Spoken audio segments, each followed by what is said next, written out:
Hey everybody, welcome back to Salted Hash. I'm your host, Steve Reagan. Today we're at Black Hat in sunny, hot, humid, desert, arid area, Black Hat in Las Vegas, Nevada. Of course, you know where I am. You can hear from the background. I'm with Engin Akyol, the CTO and co-founder of Distill Networks. We're going to talk about some bots. We'll be right back.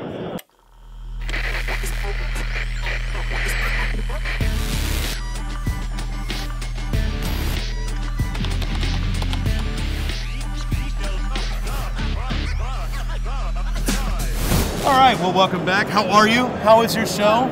Good, good. I mean, we're having a pretty good show right now. Had a lot of people come by the booth, a lot of people come in talking with the team.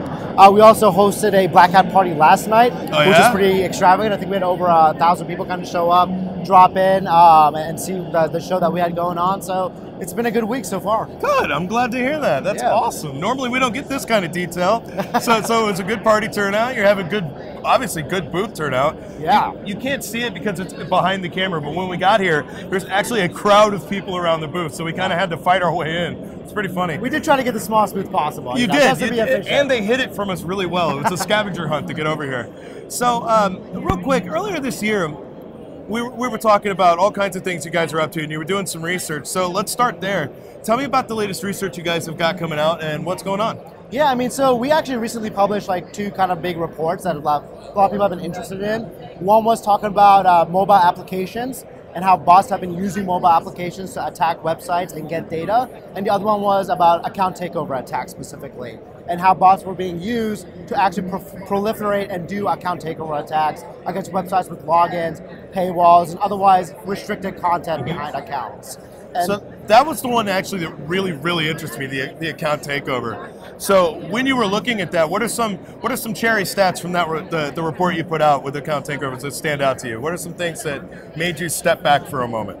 Yeah, I mean, so the thing that really always gets to me when I look at any of our account takeover statistics is just the volume of attacks that we get. And that's an interesting statistic because it really means that with the proliferation of cheap compute, it's very easy for botters to do one or two requests spread across thousands upon thousands of IPs. I think 60,000 was the highest botnet we've seen. And basically fall on the radar of most security applications, right? If you're just doing one or two requests, by the time a team comes in or by the time machine intelligence kicks in, like you've already gone from that IP address. Yep. And one or two requests is all you really need to do to hit an API endpoint with a username and a login, test any data that you may have, test any lists that you may have bought from the dark web or any other source, and then move on. And with that sheer volume, you're essentially running through millions of different possible combinations in a very short period of time. So you kind of touched on it. Real quick, walk me through how a bot takes over an account. What does that look like, either as an observer or on the network side when you're just reading logs? What does an account takeover look like? Yeah, so I mean, the first thing that we always key on, and we kind of internally call it campaign detection, is that we will notice spikes in traffic, sometimes in irregular hours, sometimes in normal hours, that's a little bit more intense and more focused than norm. Most websites, they do have a workflow to the website. You just go through, they'll browse something, they'll click on login, they'll go through some motions. Accounts or bots are very specifically focused. They will go in right to the login, and they'll begin going through combinations. And anytime we see a spike in traffic, we see very low request volume, so it's not that many requests, but it's distributed across a very wide number of machines, then we really start to get suspicious. Is there like a sale going on with the customer? Is there a major event or ticket for a major concert going on? Or really, is there something else going on? And generally, once we start diving into the data, and we start noticing that it's coming distributed across the world from different time zones, different countries, then it starts to become, well, probably not related to a sale, probably not related to an event that might be location specific.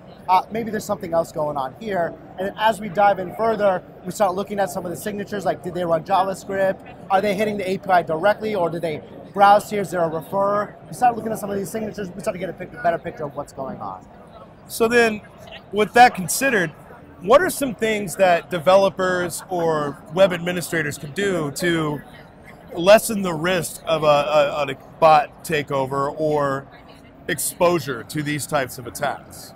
Yeah, I mean, that's a very, very good question.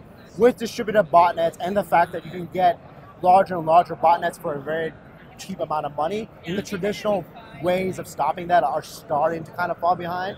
I mean, you could, when we first started Distill 7 years ago, IP rate limiting was like the way people would stop this. Oh, yeah. And even today when we talk with companies that have logins and they have some sort of paywall, they're like, well, you know, if we see a lot of login attempts, we'll freeze it and we'll stop it. But the thing is, logging in and actually getting control of an account, that's gravy. What a lot of attackers are doing is they're validating the information that they already have. Yeah. So they're trying to go through massive amounts of lists and massive amounts of combinations to see like which one of these are valuable and they actually have an account, which one don't.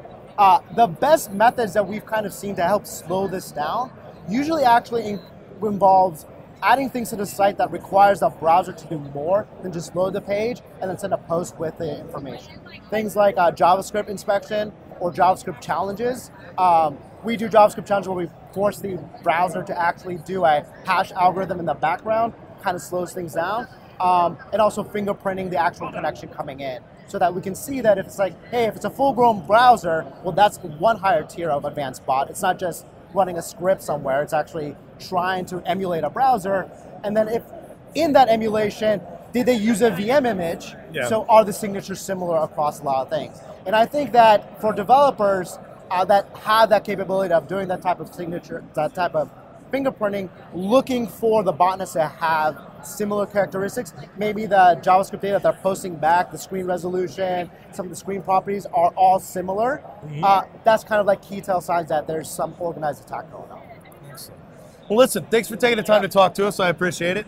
My name's Steve Reagan, and this has been Salted Hash. We're going to be out here at Black Hat all week long. So stay tuned, and we'll have more stuff for you from the show. See you soon.